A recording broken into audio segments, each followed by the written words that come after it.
Welcome to Spotlight. I'm Mike Procter. And I'm Anne Muir. Spotlight uses a special English method of broadcasting. It is easier for people to understand, no matter where in the world they live.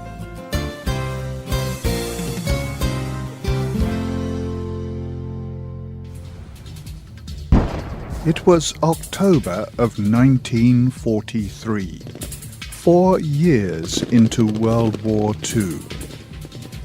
A messenger named G.I. Joe was carrying an important message to army leaders.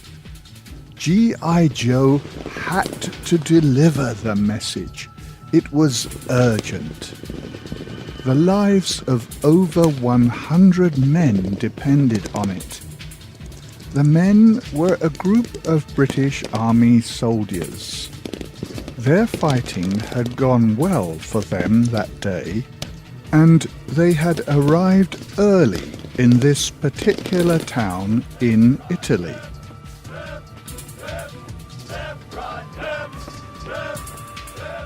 But then they remembered something. Being early could be deadly. American airplanes were coming to bomb the town. The airstrike had been ordered while the town was still controlled by the enemy. The airmen did not know the British soldiers were now there. And during the fighting, the British had lost their radio communication. G.I. Joe had to reach the army leaders quickly to stop the air raid. G.I. Joe delivered the message only just before the airplanes arrived. The airplanes turned back and the soldiers were saved. G.I. Joe was a hero. 3 years later, he received an award for this act. The Lord Mayor of London gave G.I. Joe a war medal.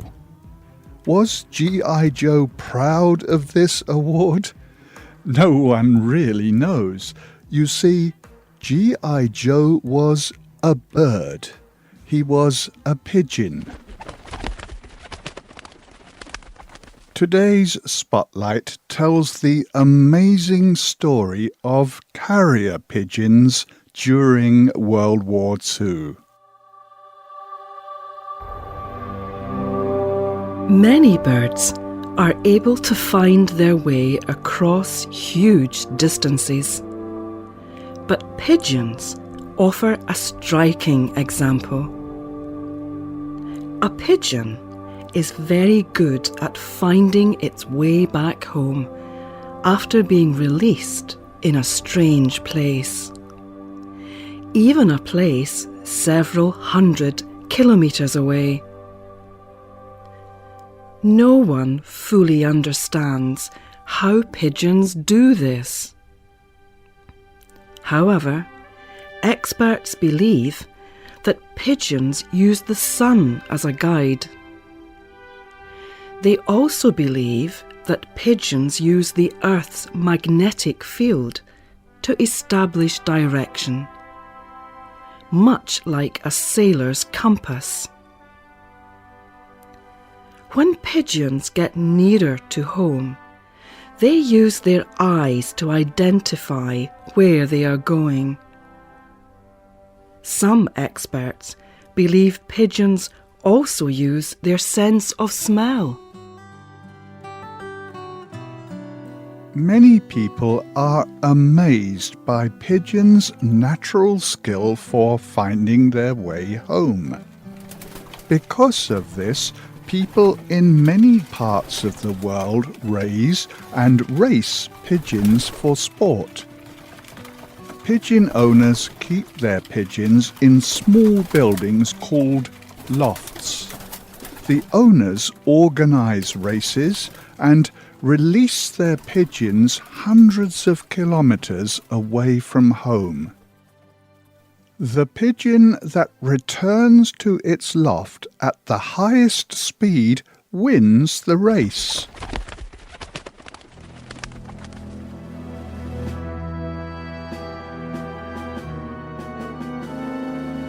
At the beginning of World War II, 7,000 of Britain's pigeon owners gave their pigeons to help in the war effort.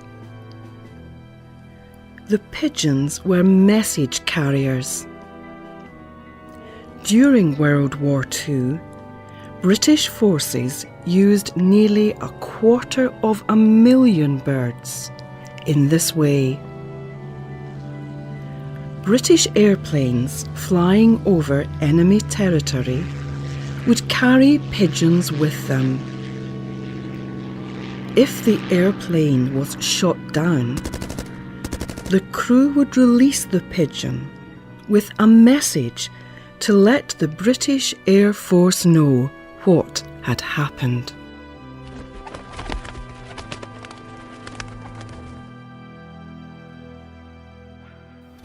In February 1942, a British warplane was on its way home from Europe. It had been badly damaged by enemy gunfire over Norway. Finally, it crashed into the cold winter sea. It was about 200 kilometres from home. The crew struggled in the freezing water. They did not know exactly where they were, but they had a pigeon with them. When they released the bird, it was covered in seawater and oil from the damaged airplane. However, it still managed to fly away.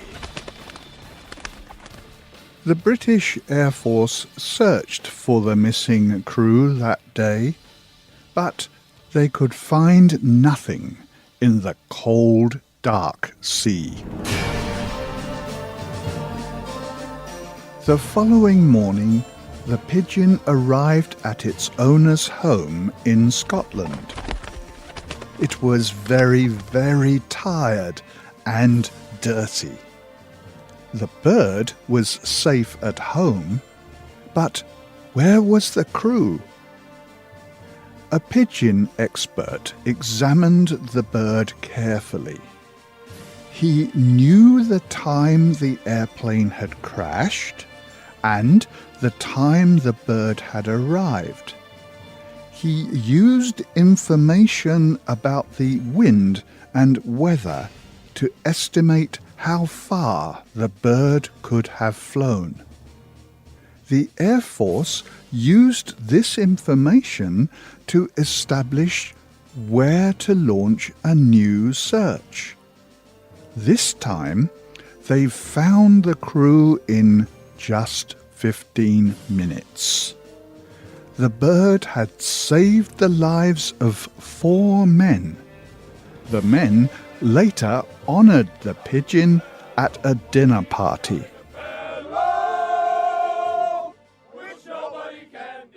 And they named the pigeon Winky. Winky was the first of 32 pigeons from World War II to earn an award called the Dickin Medal.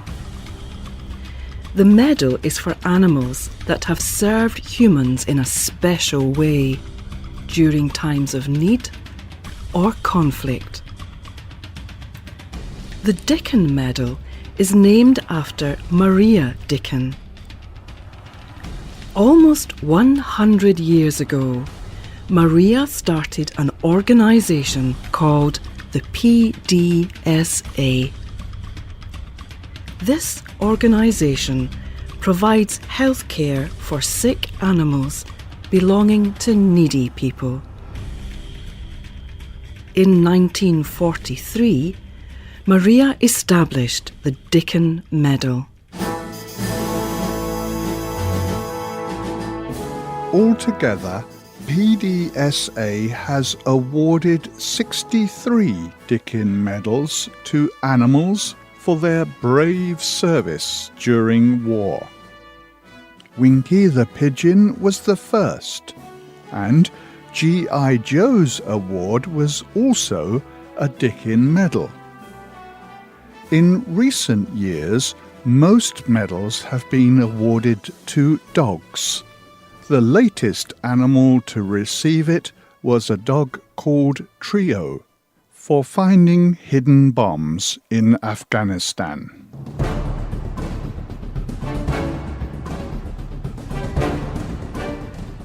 It is hard to imagine that any animal could understand the idea of a medal.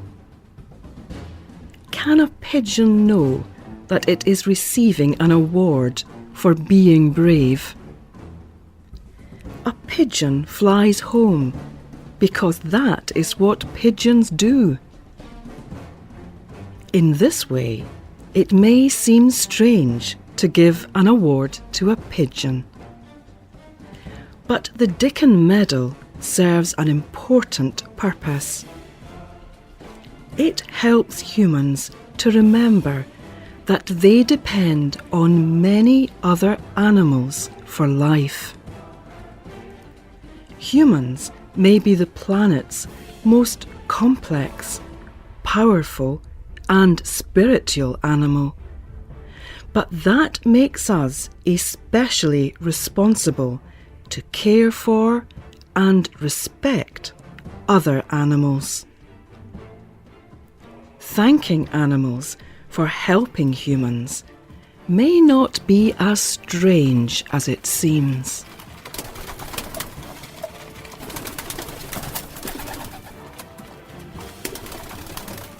The writer of today's programme was Mike Procter.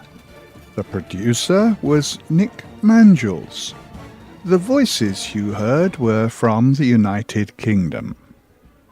Computer users can read our scripts, hear our programs, and see our word list on our website www.radioenglish.net. This program is called War Pigeons.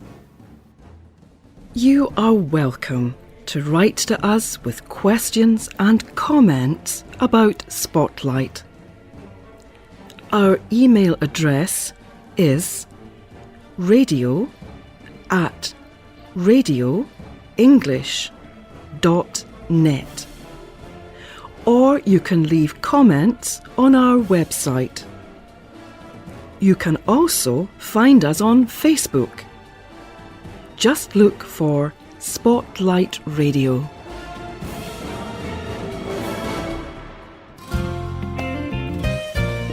Would you like to receive new Spotlight programmes free every week?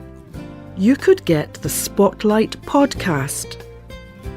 Look for the details on our website, radioenglish.net.